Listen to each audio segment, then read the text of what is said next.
Someone asked me, Harley, you look like a Tour de France doper. Surely you got the doper cheeks going on there. Surely you know something about doping in sport. What's the deal? What's the deal? You're wearing the Once jersey.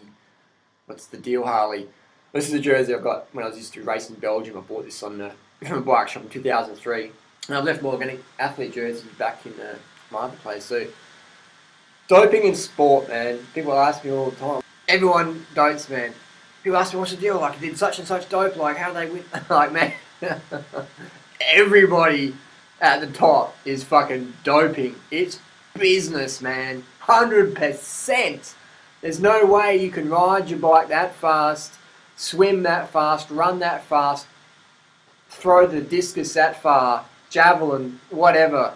If it's money and fame involved, it's doping hardcore.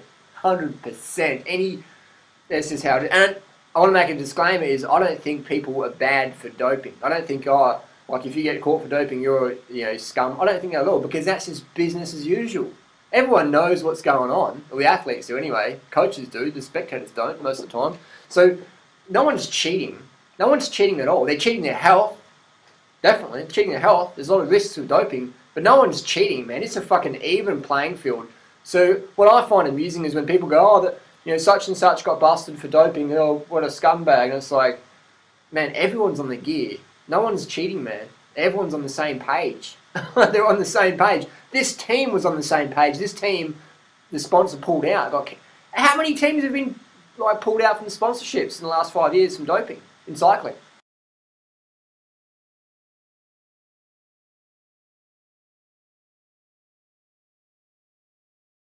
I can pick up a cycling magazine from 5 years ago and probably 95% of big names been busted or severely implicated in doping scandals.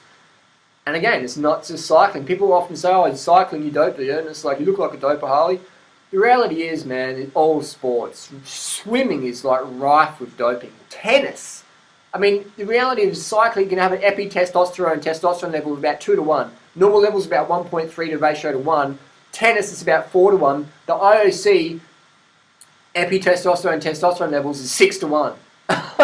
6 to 1. Cycling is, you gotta have like that before you test positive. Tennis is up here, IOC, urine test, boom. The IOC doesn't even do blood testing, they just do urine testing. So in cycling, we are very, I don't know what's going on there, but I don't know if it's conspiracy theory or whatever, but there's the big oil coming in to try and snuff out cycling, because cycling is growing so much in the community. People are riding their bike to work, and I used to work in the bike industry from 2003 onwards, and I sold so many bicycles because of Lance Armstrong. And people would come in and go, what does Lance ride? I want that bike, or I want the base model of that bike. And they'd come in and they'd just start riding to work, and they're losing weight, and they're getting healthy, and they're watching Lance in July on the TV. And I thought it was fantastic. And I know what's all going on in racing, man, because that's just how it is. But I thought it was great. Lance was inspiring people. So when Lance got put to trial recently, I was like, what a waste of money. I was like, what a waste of money. Why can't we spend that money in planting organic fruit gardens? Who cares if Lance is a doper, man? That's just how it is in that level, man. Who cares if Lance is a doper? If he got busted, it's not like no one else is doing it. Everyone's fucking on it at that level. This is how it is.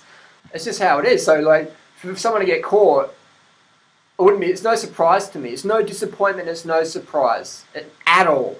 It's no disappointment, no surprise at all, because it's just how it is. It's just like someone going, we found a camera, and we searched the camera, and there was photos on it. It's like, it's a camera, there's going to be photos on it. Of course. It's like we tested the professional athlete, and they tested positive for testosterone, amphetamines, HGH, Sarah, all these things. It's like, it's just how it is, man. It's just how it is. It's just how it is, man. I mean, there's doping products like, the Ventolin puffer, the salbutamol. That's illegal unless you've got a script. You can lose your contract if you test positive. But if you get your doctor to say this patient has asthma, it's legal. Same with like pseudoephedrine and caffeine. They used to be banned to a certain level, now whatever. So I don't support the use of drugs, but I understand that's just how it is. Because you got people in America or Australia or Kenya, and they want to get money, and they want to get the fame, and they've got a bit of talent, and they go to the races, and they're like, wow, there's such a big gap here. What's going on here? And the coaches say, well, what do you want to do? What do you want to do? And I'm not going to name any names, but I've talked with some of the best coaches in the world, the best riders in the world, and that's just how it is. And on my personal experiences racing in Belgium in 2003 was that's just how it is. And if you don't like it, fuck off then. That's just reality. It's business as usual. If you're a farmer and you can't produce XYZ amount of corn or whatever, no one's going to say, oh, you know, just bad. They're going to say, get the fucking chemicals on there, get the pharmaceutical to help the farm, get it going, you know. They don't give a fuck. That's just the world we live in. We live in a cutthroat world, man. We live in a world where 27,000 people die every day under age 5 just from starvation. They don't have enough money to eat, so they die. 27,000 people. And people are surprised when an athlete from Kenya or America or whatever tests positive for a drug. And then and people say, the marathoners don't dope. Like, no one dopes the New York Marathon. I'll tell you what, mate, fucking everyone's doping. When there's $1 million on the table, and your national income's $1,000 a year, and there's $1 million, you can reach it and grab it. So anyone to say that, oh, it's bad that they, it's bad that they cheat, it's immoral, it's bullshit, man. That's just how it is. That's what people do when you're forced, man. When you risk death or your family risks death or whatever, you do things you wouldn't normally do. And that's the reality for a lot of athletes from a lot of nations where the money situation is in dire straits. In Australia, it's more ego to be a good athlete, but in a lot of countries around the world, it's like a matter of survival. It's a matter of, you know, working 15 hours a day for the next fucking 80 years until you die, picking corn, or becoming that professional runner, swimmer, or whatever, and getting that contract and feeding your whole family and village. That's the reality of the situation. And the kings of doping would be America, Australia, where else? I reckon America and Australia would be the kings of doping. I don't think it's Italy. Yeah, a lot of good doctors coming out of Italy. So yeah, probably Italy. Italy, the doctors are really good, but the products, Australia and America, kings of doping, definitely. We got the best gear, definitely. And again, I'm not saying it's a healthy thing to do, I'm just saying that's just the fucking reality. And people can write comments and say, oh, that's not true, Harley, I believe in miracles. And so, alright, whatever. And like I say, man, just because someone dopes doesn't make them a bad person. That's just a choice if you want to be a professional athlete. The difference between being a pro and an amateur is dope. That's just fucking how it is, man. That's just how it is. And if you want to make the next level, be prepared to get a good doctor, because that's what you're going to need to do. If you want to win big races and get the money, you got to get a good doctor. And I'm not supporting that. I'm just saying that's just how it is in my personal experience. I remember having a conversation with a fellow rider in A-grade Div 1. He was saying, oh, you know, it's fucked how such and such got caught doping. That's fucked up. And I'm like, dude, you're doping as well, man, at a relative level. You're taking caffeine pills, you're taking pseudoephedrine, you're taking salbutamol, the asthma puffer. You're doping at a relevant level, man. You're winning local races on the gear, and they're winning pro races on the gear. It's just doping products, man. It's performance-enhancing drugs, PEDs, PEDs. That's just how it is. So that's why I always find it funny when people are drinking coffee at work and they're clicking on the internet on cyclingnews.com or whatever, and they're going, oh, such and such got busted, what a cheat, and they're drinking coffee so they can work, be more productive at work, and get through this fucking papers now, shall we? You know, or the truck driver who's driving all night long, popping pills to stay awake to drive, and then they hear about the swimmer gets busted and say, oh, hypocrite. That's just how it is. Drugs are part of society. Drugs are just part of society. Coffee, alcohol, painkillers, asthma puffers, you know, steroids, Viagra. Drugs are a part of society. They always will be, always have been. Personally, I haven't had a cup of coffee since 1999. I'm not saying I'm better than anyone. I'm just saying that if I got on the juice, man, I could fucking dominate, fucking oath. And I can hook up testosterone, I can hook up EPO.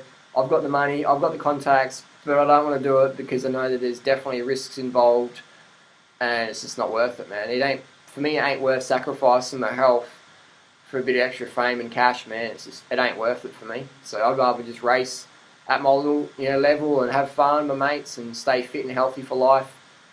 And because it's a fucking cutthroat sport. Professional sport is cutthroat. If you can't toe the line, if you can't deliver in professional sport, no one gives a fuck about your integrity or how nice a person you are. They're like, get the fuck out of here. We'll get someone else. In cycling, if you look at the UCI list, it's like 1,000 riders deep. So if you can't perform, the team will just fuck you off and get someone else. You're a disposable unit. You're just a production unit. You're not that cow in that fucking factory, man. That's all you are. You're not that sheep on that organic farm. You're just a money item. You're disposable. They'll chew you up and spit you out. They don't give a fuck about you. It's just cutthroat. It's the cutthroat world we live in. That's just how it is. So I don't mean to be a downer.